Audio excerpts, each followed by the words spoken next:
So welcome back for the second session, continued session on the rhizosphere. So at the end, I was telling you about rhizoplane. I don't know whether you got it or not. So rhizosplane is nothing but the surface of the roots along with the closely adhering soil particles. So this area which is colonized by microorganisms is called as rhizoplane. Okay. So rhizoplane, you can just remember the surface of the root is called as a rhizoplane. Okay. So this term was coined by F.E. Clark in 1949. Okay. So, and if you see practically, so there are many terminologies. I said rhizosphere, ectorhizosphere, endorhizosphere, and rhizoplane. So if you want to see it practically, so it is very difficult to differentiate. So ectorhizosphere, endorhizosphere, and rhizoplane. So if you just say rhizosphere, it include all. Rhizosphere will include even ectorhizosphere, endorhizosphere, and also rhizoplane. Okay.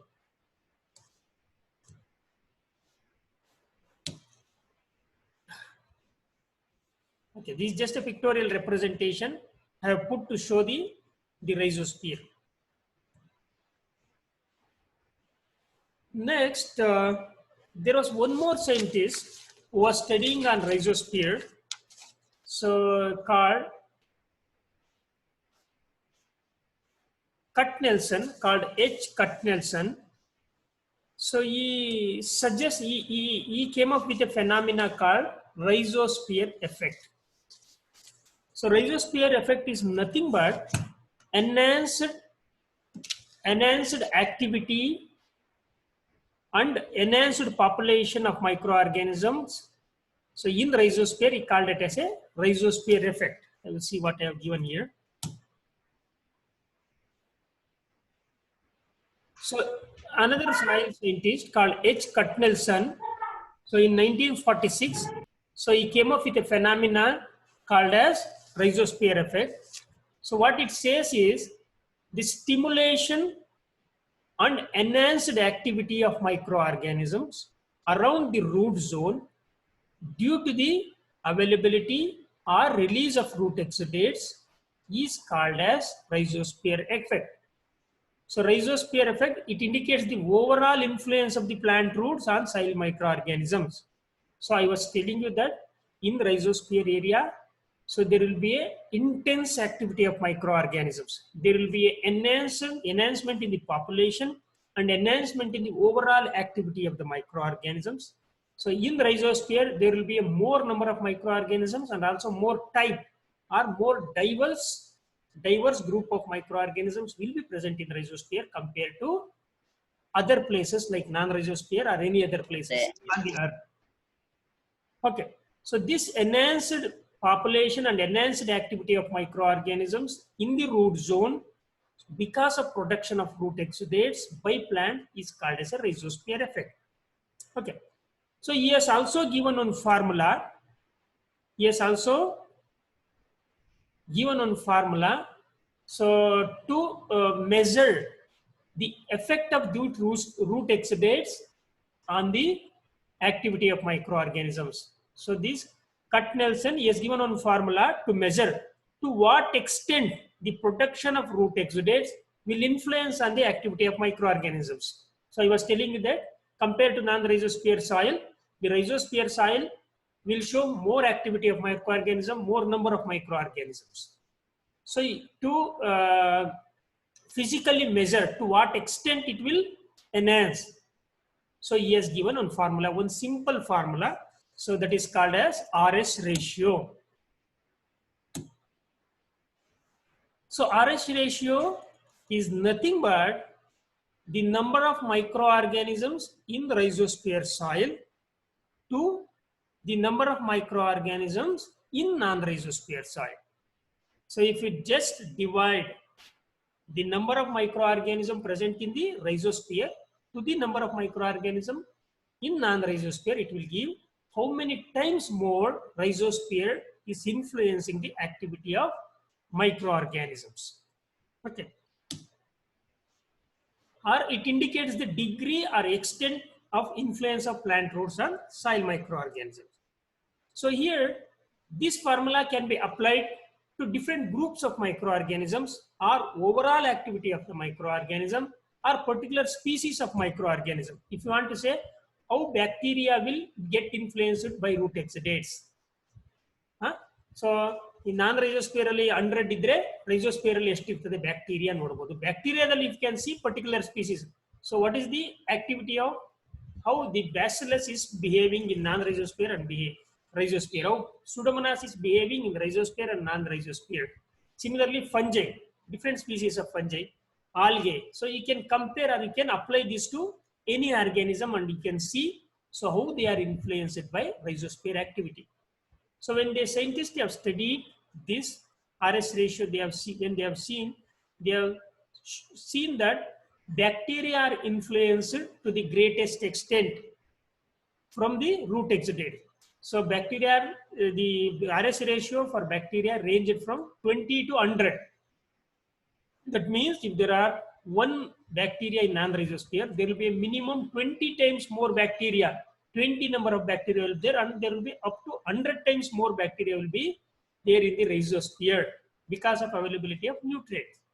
In case of fungi, fungi is also influenced, but not to the that of bacteria. So their population is as seen to increase up to 10 times compared to non-rhizosphere soil.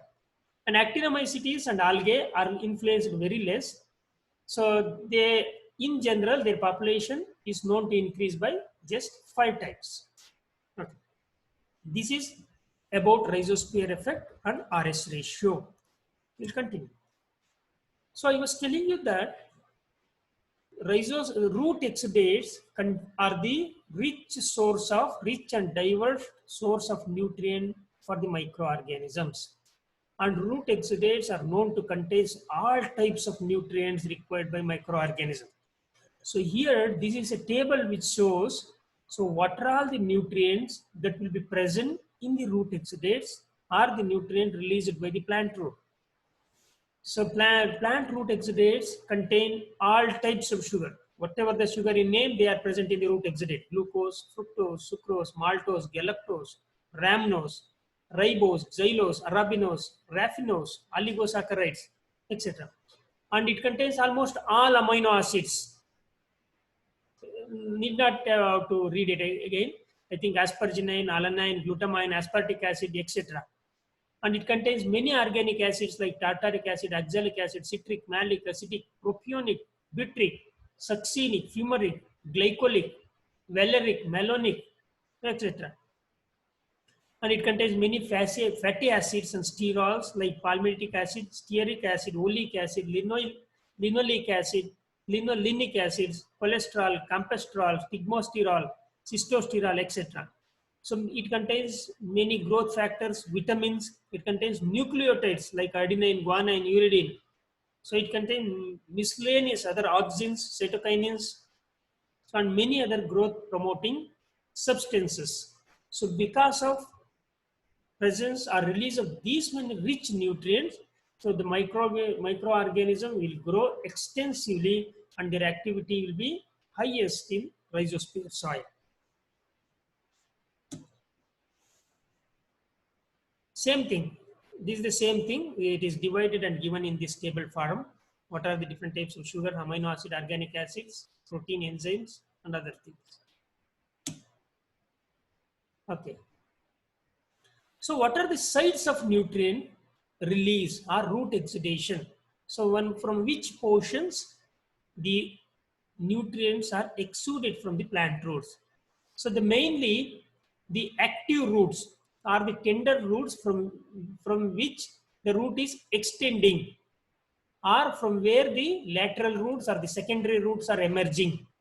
So they are the sites from which root exudates will get released. So these include mainly root tips and region where the lateral root emerge. Region where secondary or lateral root emerge, and the root tips are the sites of nutrient release at root exudation.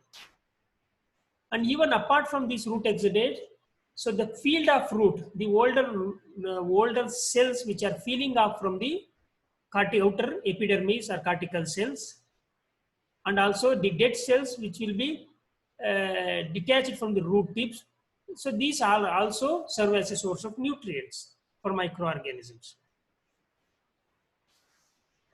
So there are certain factors which will influence the quantity and quality of the root exudate.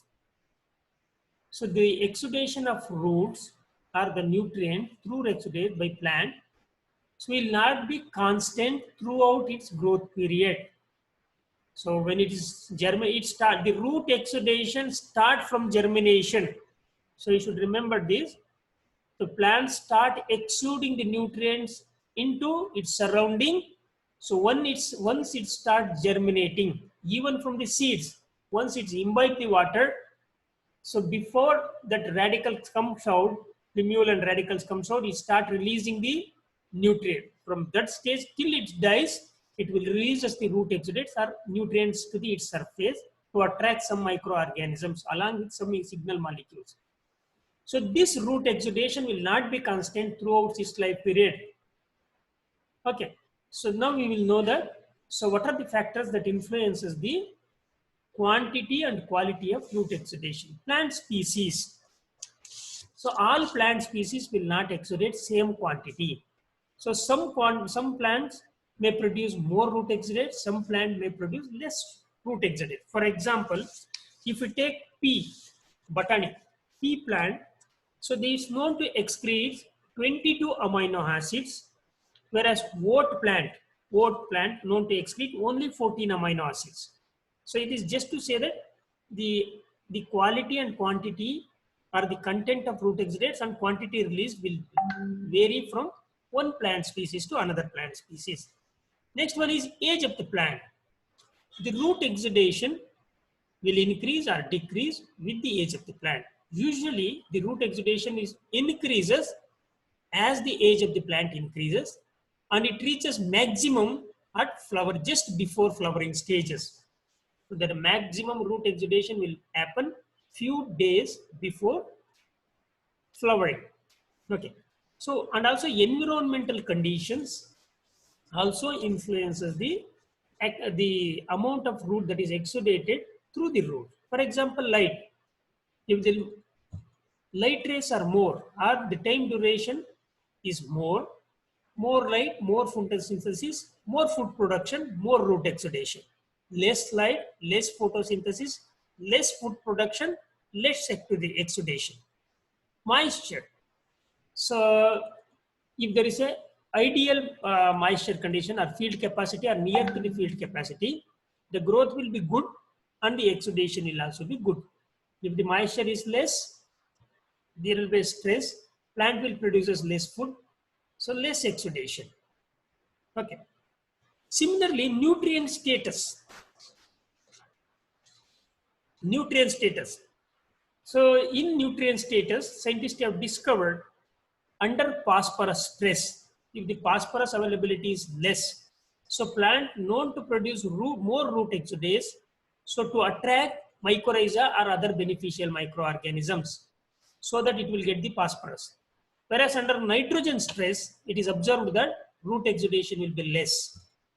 So here you should understand, under some stress conditions also, plant produces more root exudates. For example, physiological condition of the plant. This is one of the factor. So when the plant is healthy, it will normally produces normal amount of root exudates. So if plant is injured or if it is diseased, so when the plant is injured and diseased, it will be under more stress. It is observed that so under diseased condition or damaged condition, plant is known to produce more root exudates. The reason is not explained properly, but under diseased and injured condition, plant is known to produce more root exudates. And activity of microorganism in the rhizosphere. In rhizosphere, in root zone, if the microbial activity is higher, so it may damage the root tips and other delicate part and may increase the root exudation. So it is observed that the activity of, if the more activity is more there in the rhizosphere, more exudation will be there. The another reason for in this is, so more microbial activity will utilize the carbon, whatever the nutrient available. So they create a concentration gradient which will induce more nutrients to released into the soil. That may be the reason. So these are the some of the factors which will influence on the quality and quantity of root exudation from plants. Okay. Similarly, there are some factors which influences number and kind of microorganism in the rhizosphere. So there are some factors which will influence the activity of microorganisms in the rhizosphere. So the same factor which influences the quality and quantity of root exudation will also influences the number and kind of microorganisms. Same, I need not have to explain, I think. I'll just list out the factors. Plant species, if there is a more production, more number of microorganisms. Age of the plant, as the age increases, more root exudation, more colonization by microorganism. Soil moisture under normal, good soil moisture condition, that is near to field capacity, more root exudation, more microorganism. Light, more root exudation, more microorganism. Type of soil, if the soil is loose, if the soil is laterite soils are the, I'm sorry, not laterite, loamy soils which have an equal amount of sand, silt and clay is a good soil. So even the sandy soils are good for the traveling of root exudation. So which will also encourages more number of microorganisms because root surface or rhizosphere will increase in sandy soil. Application of fertilizer and manures. Application on fertilizers and manure will increases the growth of the plant. As the growth of the plant increases, more root exudation, more microorganisms in the rhizosphere. Depth of the soil, as the depth of the soil, so up to which depth the root travel, or up to which depth the density of the roots are more, up to that depth microbial activity will be more. More if it go below the or more than 1.5 to 2 feet, microbial activity reduces, even the root system also reduces. Foliar application of nutrients will enhance the growth of the plant and also will enhance the root exudation and will enhance the microorganisms. The application of pesticides will directly kill the microorganism, even especially systemic pesticides. So they are harmful to microorganisms. They are going to reduce the activity of microorganisms in the rhizosphere. Artificial inoculation of the seeds with microbes. For example, treatment of biofertilizer, seed treatment of biofertilizers or biofertilizer will actually enhance particular group of microorganisms in the rhizosphere. So if you have treated the seeds with particular, for example, rhizobium or trichoderma or pseudomonas, so once you apply, so it will get the first hand access to the root exudate which are produced by the plant. So then there only particular, this group of microorganisms will be very high in the rhizosphere population. So because of which, so we recommend to apply biofertilizers and biopesticides as seed treatment because their population will establish in a good manner. So once it is treated to the seeds. So production of toxic substances by roots. So some plants produces toxic substances to ward off the pathogenic microorganisms. So these toxic substances will definitely going to reduce particular group of microorganisms, if not all. Okay. So there are some beneficial activities carried out by microorganisms in the rhizosphere. So this you may also be knowing already. So you can list all the beneficial activity of soil microorganism. So whatever the beneficial activities that is carried out by microorganisms in soil are also carried out in rhizosphere. Example, so they fix the nitrogen, they solubilize the phosphorus, they mobilize the, for example, VAM mobilize the nutrients and water to the plant roots. So they are help in degradation of waste material, they mineralize and supply plant available nutrients to the plant. So they carry out ammonification and nitrification, they provide ammonia and nitrate to the plants. They also, there are some microorganisms which produces antibiotics, so which will help in the inhibition of pathogenic microorganisms. So which are example, Pseudomonas, Trichoderma. So thereby they help in the biological control of plant pathogens. So some microorganisms which are present in the rhizosphere also produces plant growth promoting substances like indolacetic acid, gibberellic acid, and other plant growth promoting substances, even vitamins, many growth factors, so which will enhance the growth of the plants. Similarly, there are some harmful activities which are carried out by rhizosphere microorganisms, which you also know that. So, for example, so they cause us several diseases, root diseases like wilt is caused by rhizosphere microorganisms. So, root rot is caused by rhizosphere microorganisms. Like they cause diseases. They also immobilize the plant nutrients. So, if there are more activity of microorganisms in the rhizosphere, so these microorganisms will also utilize available form of nutrients for their growth and multiplication. So until which time they are living, so till that time, that portion of the nutrient will be not available to the plants. So there's a negative immobilization or assimilation is by microorganisms is a negative effect for the plant. Similarly, they carry out some microorganism called Theobacillus thiacridis. So they cause denitrification, so which will convert available form of nitrate into nitrogen gas, and which will reduces the nitrogen content of the soil.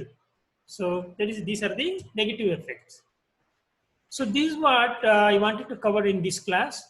So I'm stopping my presentation here. So we'll continue with the other portions of the rhizosphere in the next class.